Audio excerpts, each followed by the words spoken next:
আমি শ্রীতমা। আজকে বাবাকে আমি কেমিস্ট্রির একটা টপিক শেখাতে চাইছি। আমি অনেক চেষ্টা করে যতটুকু পেরেছি বোঝার চেষ্টা করেছি তাকে। আমি হোপফুলি বোঝাতে hopefully I'll learn some more things while explaining this topic to him. This at all.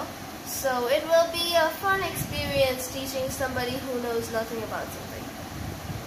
So, প্রথমে অ্যাটমের হিস্ট্রিটা নিয়ে একটু বলতে চাই। একদম শুরুতে জন ডল্টন বলে একজন ছিল।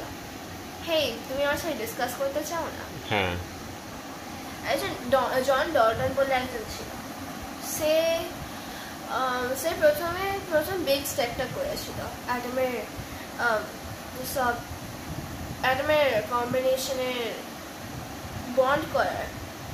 বেসিক্যালি অ্যাটম ডিফাইন করার প্রথম বিগ স্টেপটা সে করেছিল। আমি ঠিকঠাক শব্দগুলো খুঁজে বলতে খুঁজে পাচ্ছি না।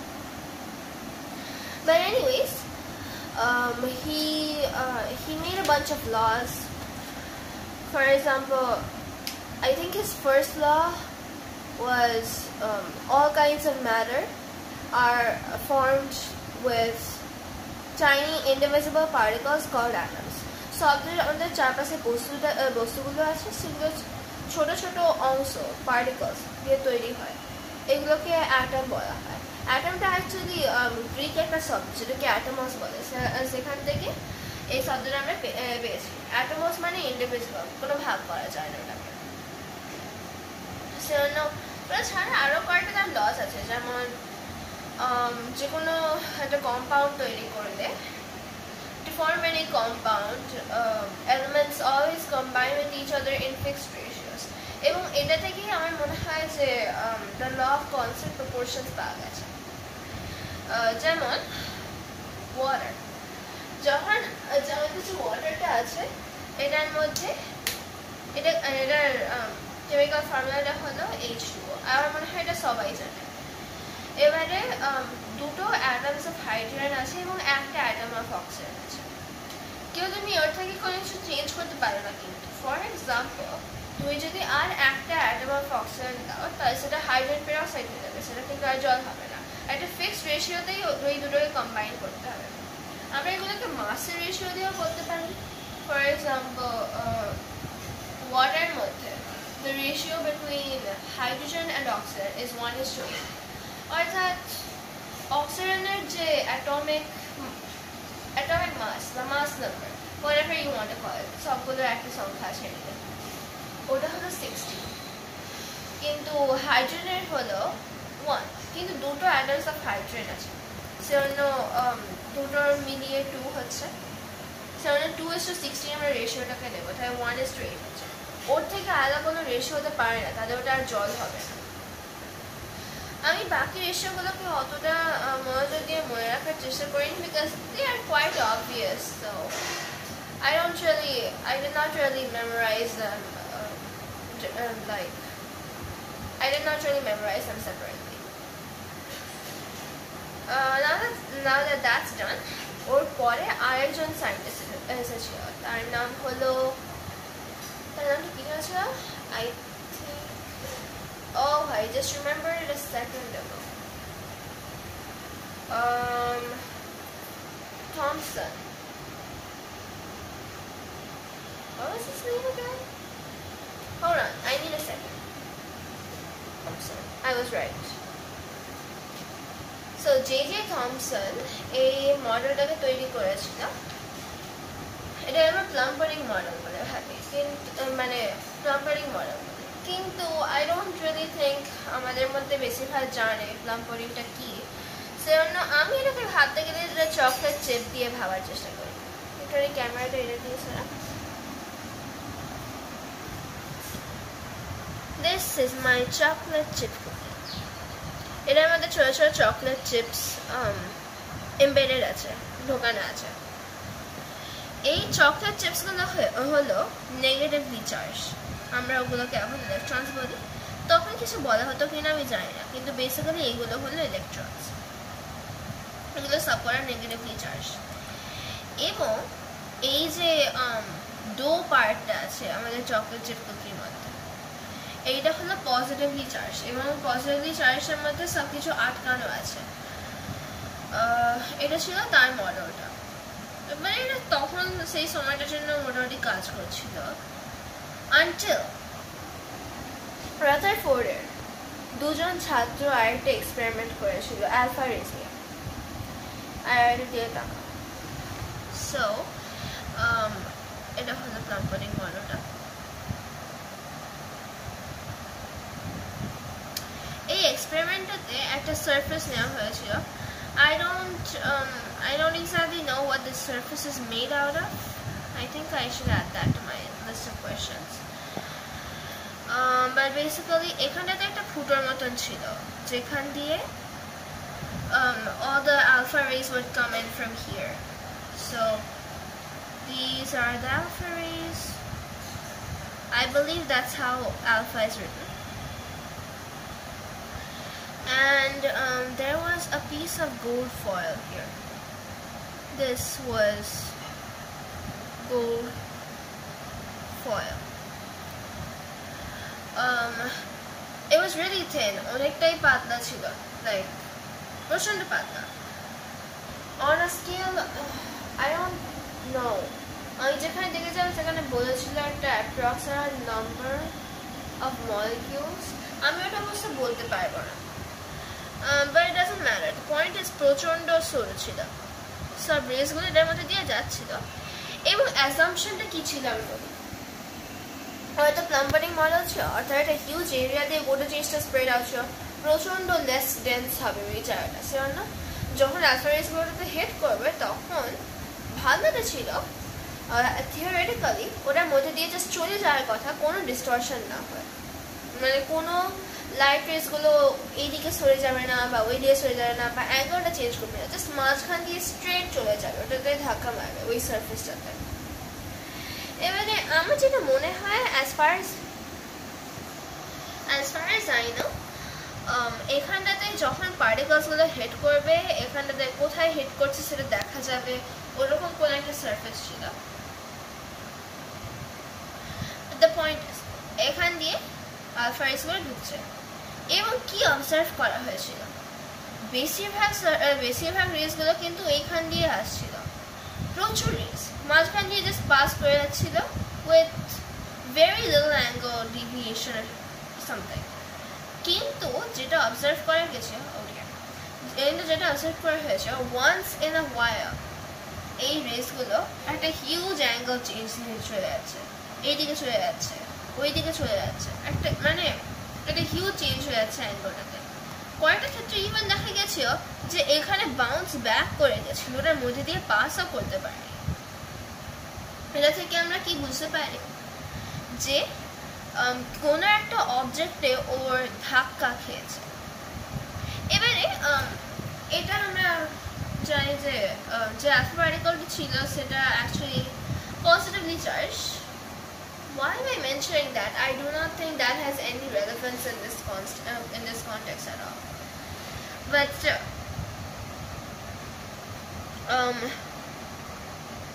never mind.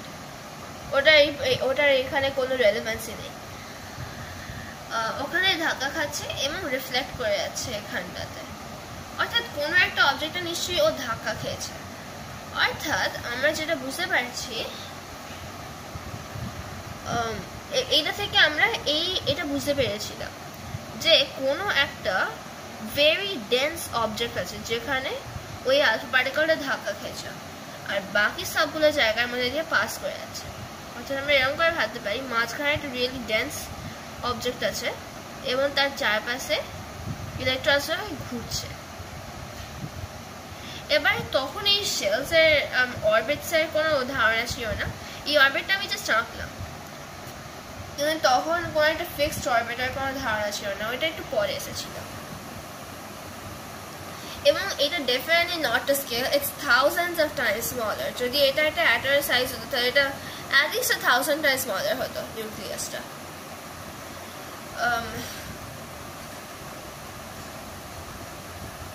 তাহলে আমরা এটা বুঝতে পারি যে আলফা পার্টিকলটা ছিল, মনে করো এখানে আরেকটা অ্যাটম আছে তাহলে এখানে বেশিরভাগ জায়গাটা কিন্তু ফাঁকা, অর্থাৎ অ্যালফা পার্টিকলটা এলে বেশিরভাগ জায়গাটার মধ্যে দিয়ে জাস্ট পাস করে যেতে পারবে। কিন্তু যদি ও এইখানটাতে ফর এক্সাম্পল যায়, এটাও পজিটিভলি চার্জ। ও ওয়েট, আমি যে তখন বললাম যে পজিটিভলি চার্জ, ওটা কিন্তু অ্যাকচুয়ালি একটা সিগনিফিকেন্স ছিল। ও তাহলে আমি নিজেকে ভুল মনে করেছি, আমি তখন ভুল ছিলাম না। তাহলে ওটা যেহেতু পজিটিভলি চার্জ আছে এই অ্যালফা পার্টিকলটা, সেজন্য এখানে এসে ও রিপেলড হয়ে যাচ্ছে। এটা তো পজিটিভলি চার্জ, সেজন্য ও সরে যাচ্ছে এবং ডিফ্লেক্টেড হয়ে যাচ্ছে। ইন সাম কেসেস ও জাস্ট সেটাতে এসে ধাক্কা খাচ্ছে এবং ও জাস্ট কমপ্লিটলি অ্যাঙ্গলটা পেছনে নিয়ে চলে যাচ্ছে, ওটার মধ্যে দিয়ে আর পাসই করতে পারছে না, যে অবস্থা হয়ে যাচ্ছে। সো আমরা এখানে এই মডেলটা পেলাম। কিন্তু রাদারফোর্ডের যে মডেলটা হলো, এটা থেকে হচ্ছে সবকটা মিস্ট্রি সলভ করা গেল অ্যাটমটা দিয়ে, তা নয় কিন্তু এখনো কয়েকটা আছে। যেমন এখানে যে অ্যাটমটা আছে চারপাশে ইলেকট্রনসগুলো মুভ অ্যারাউন্ড করছে, এটা আমরা বুঝতে পারছি না যে যখন এই ইলেকট্রনটা এর চারপাশে যাচ্ছে অ্যাক্সেলারেট করছে, অর্থাৎ ও খানিকটা এনার্জি লুজ করছে অ্যাক্সেলারেট করে করে। এই এনার্জিটা যদি ও লুজ করে তাহলে ওর নিশ্চয়ই ভেতর দিকে আস্তে আস্তে চলে যাওয়ার কথা, আর ভেতরে চলে গিয়ে ও নিউক্লিয়াসটার মধ্যে ফল ইন করে যাবে। কিন্তু সেটা তো হয় না, সেটা চলে তো আনস্টেবল হয়ে যেত। কিন্তু ইন রিয়ালিটি অ্যাটমস প্রচন্ড স্টেবল হয়। এটা প্রচন্ড স্টেবল হয়। আচ্ছা, মানে অ্যাটমটাতে কোনো পার্টিকলস, আমি স্টেবলের অর্থটা আর বোঝাতে যাচ্ছি না, তো আই বিলিভ সবাই বুঝতে পেরেছে। তাহলে ওটার মধ্যে পড়ে যাবে নইলে, কিন্তু ও পড়ে যাচ্ছে না, খুবই স্টেবল। কিন্তু এইটা রাদারফোর্ডের মডেলটা বোঝাতে পারছে না, সেজন্য আর একজন এসেছিল তারপরে, তার নাম হলো bore. I don't know his full name, I only know his last name, Bohr. What is this? Henrik David Bohr. Niels Henrik David Bohr. Well, I hardly doubt I ever learned that. আমি just bore বলেই আমি just bore বলেই চিনে আসছি। Anyways, সে কি করেছিল, সে কয়েকটা অ্যাডজাস্টমেন্টস করেছিল রাদারফোর্ডের মডেলটার সঙ্গে। খুবই সিমিলার ছিল কিন্তু তার মডেলটা, কিন্তু কয়েকটা কি রেফারেন্সেস ছিল। যেমন যে হ্যাঁ, আরেকটা কিন্তু ছিল রাদারফোর্ডে, যেটা এক্সপ্লেন করেনি, ওটা আমি জাস্ট 2 মিনিট আগেই শিখতে পারলাম।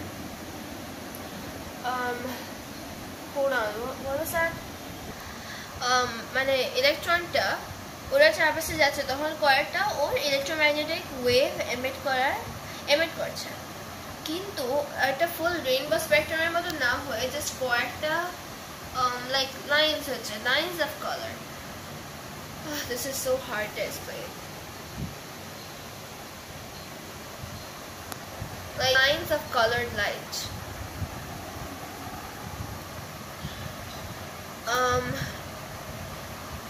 পারছি না, আমি এখনো কি জানি না ওটা কি করে বোরের এটাতে বোঝানো হচ্ছে, বোরের মানে অ্যাটমিক মডেলটাতে। I'm pretty sure এটা ক্লাস 9-এ শেখানো হয় না অবশ্য। এনিওয়েজ, বোরের মডেলটাতে কি পার্থক্যটা হলো, I think I'm gonna draw an atom. You know what, Dad? Say any number of your wish. Not too big of a number. আমি অতটা বড় একটা নিউক্লিয়াস আনতে চাই না। কত বলবো? 10 বলবো? না, 5 এর মধ্যে। ও, তাহলে 3 বলছি। ওকে, 3। তাহলে আমি এটা দিচ্ছি, আমি এটা মাপবো।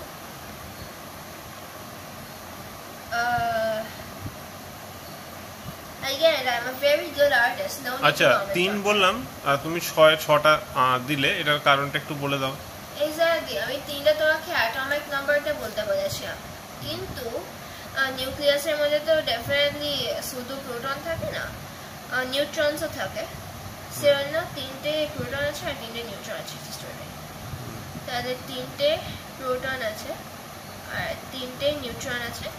প্রোটনস হয়ে কিন্তু অ্যাটমিক নাম্বারটা শুধু করে 7.4 করতে পারে। এনিওয়েজ এবারে প্রথম শেলটাতে দুটো ইলেকট্রন, এল শেলটাতে একটা ইলেকট্রন। এবারে সে কি করেছিল,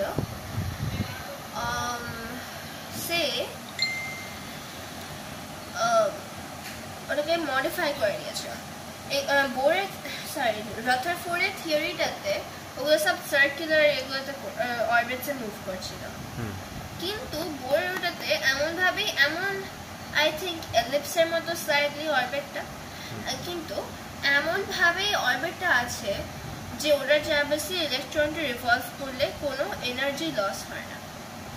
আমি খানিকক্ষণ আগে একটুখানি গুগল সার্চ করলাম, জিজ্ঞাসা করলাম কিসের জন্য কোনো এনার্জি লস হয় না, এবং বললো যে কোয়ান্টাম মেকানিক্স জানতে হয় বোঝার জন্য ভালো করে। সেজন্য ওটা আমি এখন জানিও না, বোঝাতেও পারবো না। কিন্তু অরবিটটা এমনই হয় যে কোনো এনার্জি লস হচ্ছে না এখানে। ওইটা হলো বোরের অ্যাটমিক মডেলটা। এটা হলো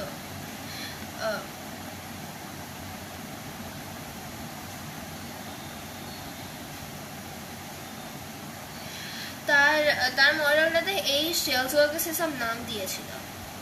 এটাকে কে বলে, এল বলে, তারপরে আর দুটো আছে যেমন এম, এন, ওগুলোকে 1, 2, 3, 4 বলেও বলা হয়। আই হ্যাভ নো আইডিয়া কিসের জন্য কে থেকে শুরু করলো। আই মিন এ থেকেই তো শুরু করতে পারলো, কে থেকে শুরু করছে আর ওইটা হলো ওই থিওরিটা। তারপরে একটা ফর্মুলা আছে। এই ফর্মুলাটাকে আমি এই ফর্মুলাটাকে হাইলি ইনকনভিনিয়েন্ট বলে মনে করি, কারণ এটা জাস্ট দুটো শেলসের জন্য কাজ করে। কিন্তু যাই হোক, এটাকে বোর-বিউরি, আমি জানি না উচ্চারণটা কি, কিন্তু এটা হলো স্পেলিংটা।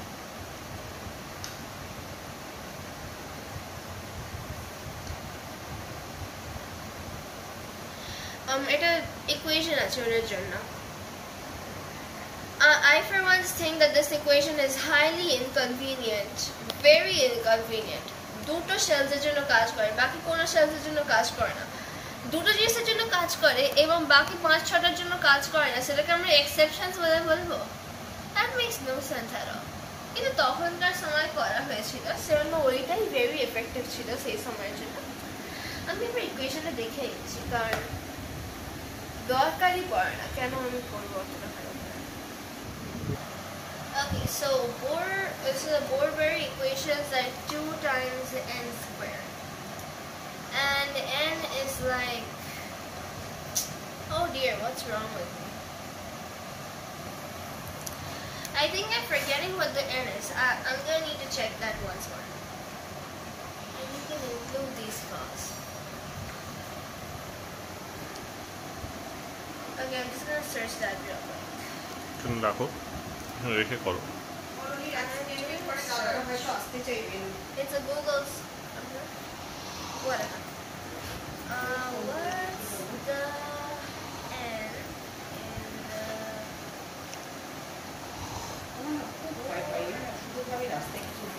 N is actually the shell number. Remember how I said these shells are also called 1, 2, 3, 4? Excuse me. বাংলায় বলে। হ্যাঁ, আমি যে বলেছিলাম না যে এই শেলগুলোকে 1, 2, 3, 4 বলে বলা হয়। সরি, মাইন্ডে সরি করেছে। সবসময় যে এগুলোকে কে, এল, এম, এন বলা হয় না। এবারে 1, 2, এবারে এই এনটা স্ট্যান্ড করছে এই শেলের নাম্বারটার জন্য। সেরকম প্রথম শেলটার জন্য আমি শুধু তোমাকে দুটো এক্সাম্পলস দিতে পারবো, কারণ দুটোর থেকে বেশি ক্ষেত্রে এটা কাজও করে না, which is very inconvenient.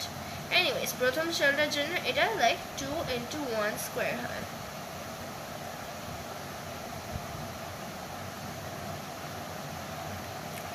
তাহলে ওখানে 2 হচ্ছে, অর্থাৎ দুটো ইলেকট্রন আছে, just as I showed you. এবার সেকেন্ড শেলটা, সেকেন্ড শেলটাতে 2 into 2 স্কোয়ার, কারণ এখানটাতে এটা হচ্ছে সেকেন্ড শেলটা। এটা কি হচ্ছে 2 ইন্টু 2 এর স্কোয়ার কত হচ্ছে, এখানটাতে 4 হচ্ছে, অর্থাৎ 6 হচ্ছে। 8 তো। Wait, আমি কেন 6 লিখলাম? Never mind. Well, something must be seriously wrong with me.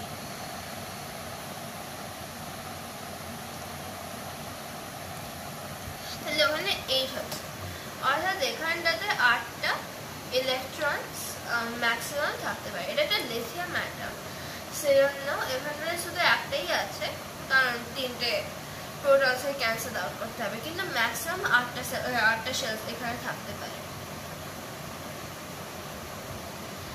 So yeah, I think I'm done with this evolution of the atomic structure. We're done with this topic.